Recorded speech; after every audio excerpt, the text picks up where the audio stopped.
Hey guys, today we're going to discuss the 10 things that can really have a major impact on your overall erection quality and overall erectile function, whether this be meaningful for actual sexual intercourse or potential enlargement purposes. Before we get into that, I just wanted to give a quick thank you for all the support on here. You guys have got me over 1,000 subs. I still can't really believe it sometimes, and I won't belabor the point, but thank you so much for all your support. And so let's get into it. So just to begin, this is in no particular order, okay? So the number one thing, or the first thing we're going to discuss rather, is over-masturbating. This is true in both the literature and in an anecdotal perspective. And so this is true for several reasons. Number one, if you're over-masturbating, you can literally damage the tissue. There's a case report where you can actually have heart flaccid as a result of over-masturbation. Aggressive masturbation, there's something that's called death grip, where you're gripping so hard that you're literally decreasing the sensitivity. This can also screw up your dopamine reward system, overall decreasing your libido by just ejaculating all the time. And of course, porn can have very damaging effects as far as your overall arousal. And so if you're watching some, really sick and twisted stuff, no judgment, but I'm just saying, like, not your average porn, when it comes time for you to actually engage in sexual intercourse without that extreme stimulus, you won't be able to.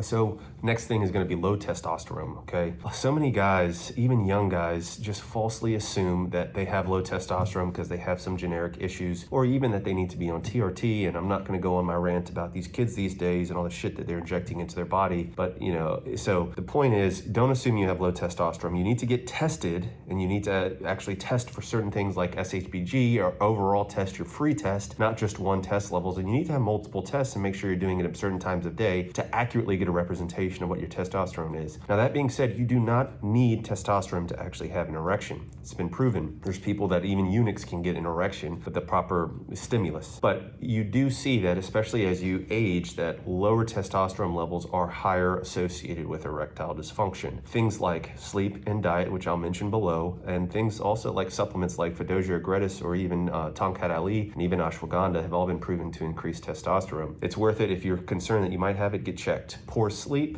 So sleep deprivation and just poor sleep in general. Number one, your hormones, your sex hormones like testosterone are made during your sleep cycle, as well as things like growth hormones and other things that can be beneficial in PE and your overall erection quality. And so if you aren't getting good sleep, your quality of your actual hormone production is going to be decreased substantially. But also poor sleep is associated with things like mental health and anxiety and depression. And so if you aren't getting poor sleep, those have been shown to be higher. And so there's also that direct correlation. So along with that poor diet, there's things like nitric oxide, okay? You can get that from things like vegetables and even fruits like gourd or watermelon, okay? But most people aren't going to get it in high enough quantities just through diet. We have a supplement, citrulline based. It's called Vigor. It's great. You should check it out. But in general, just getting a citrulline based supplement into your diet can help with nitric oxide, which can help with erections. And then there's random things like actually mouthwash kills the bacteria in your mouth that can actually produce nitric oxide. And so be aware of that. But most importantly, fat. Okay, high fat diets, high salt diets, things that can lead to things like hypertension and atherosclerosis. So atherosclerosis is literally when your arteries, the lining of your arteries, I'll put up a picture, but it gets blocked, okay? Due to eating shit in your diet, it blocks your arteries. It can also lead to heart attacks. But if you have high salt diets, high fat diets, you can have hypertension, which damages the endothelial lining of your cells, leads to erectile dysfunction that way. But also, of course, if you're eating high fat, it blocks the actual vasculature, and so you don't have as much blood flow going, okay? And along with diet, I'll put in there dehydration. So when you are dehydrated, you don't have enough blood volume to literally go to your penis, and you can actually send signals like angiotensin, which cause your blood vessels to actually constrict. And so that also obviously is going to make your erectile quality worse. So making sure you're very well hydrated can reverse that. Along with this is poor cardiovascular health. It's the bane of my existence in PE is people that are willing to strap their dick into these devices and throw them over doors and, put your dicks in these vice grips and all kinds of shit, but won't get their fucking ass on a treadmill and actually get in cardiovascular health and lose weight. It would be so much beneficial, but I'm not going to go on one of my rants. I'm going to try to woosah it today, but shit, man. So cardiovascular health, if your heart is not healthy, you cannot physically pump blood to your penis to get an erection. So you need to undergo cardiovascular exercise. American Heart Association recommends 150 minutes per week. I think that is best, obviously, but there's even been studies showing that a simple 30-minute walk 3 to 4 times a week can actually dramatically increase your erectile function. oxygen.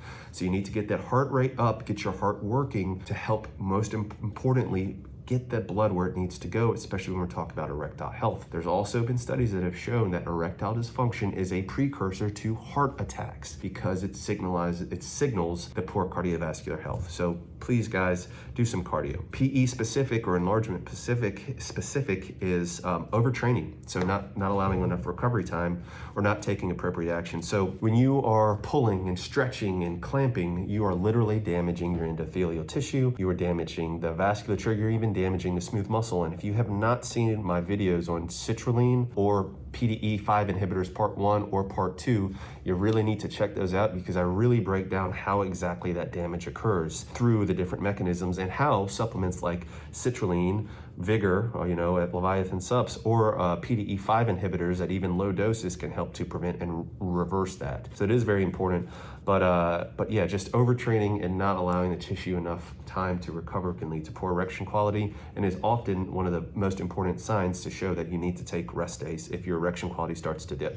Missed underlying medical conditions can also cause this. So diabetes, hypertension, and even neurological conditions like multiple sclerosis can actually obviously cause erectile dysfunction. Drug use is a big one, okay? These can be things as simple as nicotine. If you haven't seen my video on how nicotine causes erectile dysfunction, please check that out. I explain in detail, whether it be nicotine through vapes or cigarettes, it causes erectile dysfunction, okay? Cocaine, believe it or not, marijuana, okay? There's a study, which I'll put up here, that showed that erectile dysfunction was twice as high people with chronic marijuana use, okay? That is not causality, it's correlation, but it's still showing that it's worth considering. And of course, prescription meds, whether they be meds for blood pressure, anti-anxiety medications, or antidepressants, those are 3 big ones that can cause erectile dysfunction or poor erection quality. Psychological causes for erectile dysfunction. So the number 1 cause is probably anxiety, okay? In my injury coaching, I tell people all the time, you have to relax. When you are anxious about something, worried about an injury, you are chronically sending sympathetic